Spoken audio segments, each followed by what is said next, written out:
Estate planning after a second marriage. Special considerations for complex situations, and there are many. Hi there, Kenneth French with Vast Solutions Group. We are your tax and financial engineering firm for small business owners. Well, marrying again makes estate planning just a little bit more involved. Now, how do you provide for everyone you love? Should you provide for everyone you love?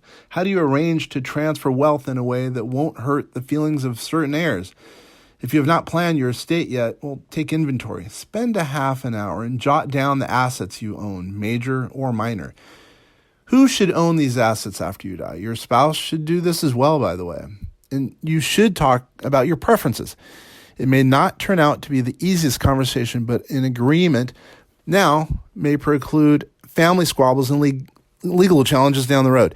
If you have a prenup in place, you may already have discussed some of these matters, by the way. You should also consider two scenarios. What happens if you die first, and what happens if your spouse dies before you do? If you and or your spouse have children from prior marriages, there may be some dilemmas for each of you. If you die, there's a real possibility that your current husband or wife will not elect to provide to your children from past marriages, as a matter of fact. So what do you do to prepare for that possibility?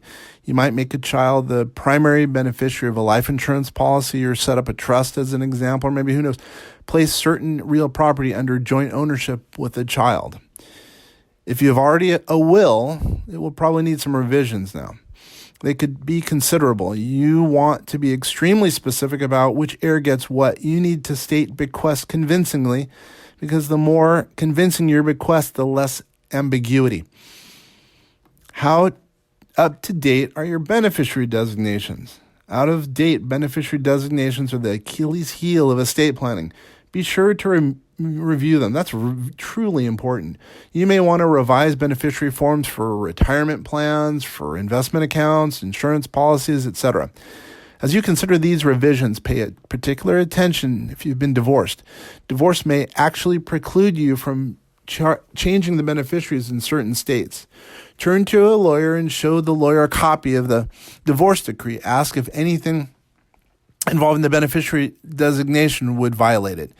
Should you be unable to make beneficiary changes to your life insurance policy, you may want to consider another one for your spouse. Take a look at irrevocable trusts. They can be used to provide for your spouse as well as your kids. Some people establish a separate property trust to provide for those spouses after their death, while directing most or all property to their children. Now, alternatively, parents create irrevocable trusts to direct assets to particular children. There are attractive estate planning vehicles for a number of these reasons. A trust agreement it provides a mechanism for wealth transfer, while a will is a public document, and some parents who have remarried would rather their wills not be made public, by the way.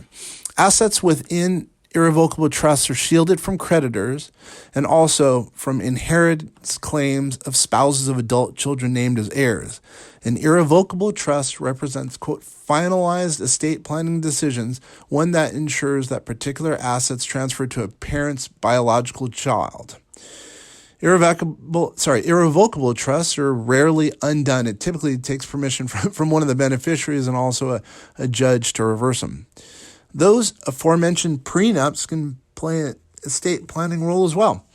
They allow you to designate personal assets, such as assets within a college savings account, for existing rather than future children.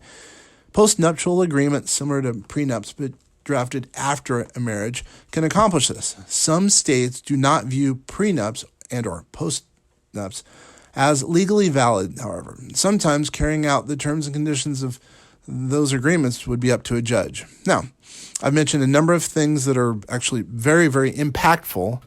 So what I would say is you must and should consult with a legal and financial professional.